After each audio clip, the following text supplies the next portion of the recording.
Shalom sahabat yang baik hati, salam sehat selalu bagi kita semuanya. Marilah kita bersatu di dalam doa. Allah Bapa dalam Yesus Kristus, terima kasih ya Tuhan, saat ini kami hendak merenungkan firman-Mu ya Tuhan. Kami telah siap ya Allah, berfirmanlah Engkau ya Tuhan, dalam nama Yesus kami berdoa dan bersyukur. Amin.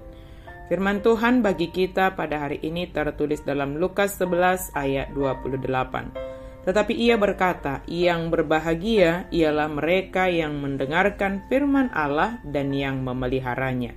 Alainin na ibanama, martua ma'akan na ubege hatani debata, jala na upeopsa. Kebahagiaan mendengar firman Allah.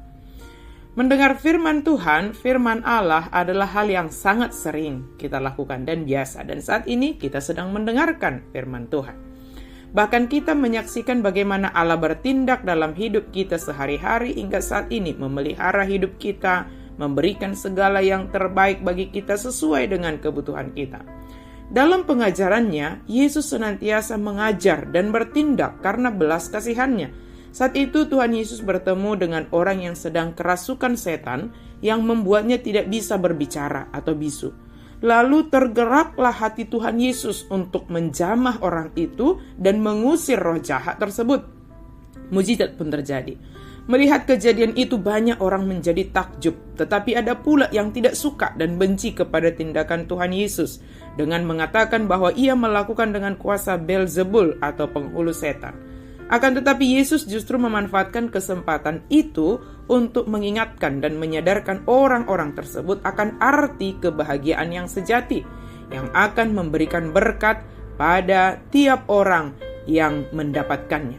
Pada saat itu muncul seorang perempuan yang berniat baik memuji Yesus di hadapan halayak ramai karena pengajarannya dan tindakan mukjizat yang dilakukan Yesus.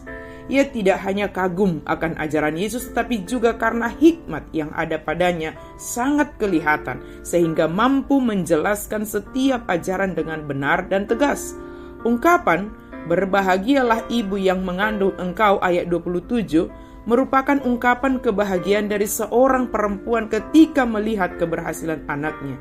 Setiap ibu pasti mendambakan anak yang bijaksana dan dapat menjadi berkat bagi sesama manusia. Kebahagiaan seorang ibu terletak dalam diri anaknya. Apakah Yesus menyangkal apa yang dikatakan oleh seorang perempuan yang memujinya di depan orang banyak? Yesus tidak membantahnya. Tetapi melalui apa yang dikatakan oleh perempuan tersebut, Yesus mengajarkan tentang kebahagiaan yang sejati. Benar bahwa kebijaksanaan seorang anak atau pengaruh baik seorang anak dalam masyarakat sangat membanggakan dan membahagiakan bagi ibunya. Tetapi kebahagiaan yang sejati adalah jika kita mendengarkan firman Tuhan dan melakukannya, memeliharanya di dalam hidup kita. Yesus memakai peristiwa ini untuk menyatakan bahwa yang lebih berbahagia ialah orang-orang yang mengikutinya dengan setia dan taat kepadanya. Yesus tidak menyangkal pujian perempuan itu dan juga tidak menolak rasa hormatnya terhadap ibunya. Yesus hendak mengajarkan kepada perempuan dan orang banyak yang bersama dengan dia bahwa ketaatan dan kesalehan terhadap Allah jauh lebih tinggi dan mendatangkan kebahagiaan yang sejati. Kebahagiaan yang diajarkan oleh Yesus mungkin berbeda dengan pola pikir manusia. Kita memikirkan kebahagiaan mungkin dari sudut pencapaian di dunia ini, dari garis keturunan atau bahkan merasa bahagia jika sudah memiliki harta sekian banyak. Tetapi konsep pengajaran Yesus tentang berbahagia adalah mendengar firman Allah dan memeliharanya. Artinya, cara orang menyikapi firman dan karya Allah dalam hiduplah yang membuat bahagia. Pertanyaannya adalah, apakah firman Allah yang sering kita dengarkan itu bisa kita simak dan pelihara dalam hidup kita? Atau jangan-jangan kita sudah bosan dan bahkan menjadi tidak suka karena menurut kita tidak memenuhi keinginan kita? Apakah kita termasuk orang yang berbahagia menurut firman Tuhan? Hari ini, Yakobus menulis bahwa orang Kristen yang hanya mendengar firman Tuhan tanpa melakukannya sebenarnya bukan seorang Kristen, ia melainkan adalah seorang penipu.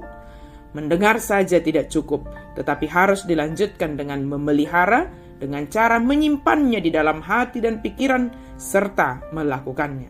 Akan tetapi kita sangat sering diberdaya atau oleh keinginan kita, sehingga kita mengesampingkan firman Tuhan yang telah kita dengarkan. Kita bersembunyi di balik kata wajar hanya untuk membenarkan tindakan kita yang sudah berlawanan dengan firman Tuhan. Kita sudah mengetahui betapa firman Tuhan membawa kebahagiaan sejati bagi kita. Oleh karena itu, marilah kita dengan kesungguhan hati, kegemaran, dan dengan bersuka cita mendengarkan firman Tuhan, memeliharanya di dalam hati kita, dan melakukannya di dalam kehidupan kita. Firman Tuhan menjadi kekuatan, pelita, penuntun, dan yang berkuasa atas hidup kita. Izinkanlah firman Tuhan leluasa bekerja dan berkuasa di dalam hatimu. Amin, mari kita berdoa. Terima kasih Tuhan untuk firman-Mu yang mengajarkan kepada kami tentang kebahagiaan. Bahwa kebahagiaan kami di dunia ini adalah mendengarkan firman-Mu, ya Allah, dan memeliharanya di dalam hidup kami. Biarlah firman-Mu berkuasa atas hati dan pikiran kami, ya Tuhan. Memenuhi hati dan pikiran kami, sehingga dengan itu kami digerakkan untuk senantiasa melakukannya, bertindak sesuai dengan firman Tuhan.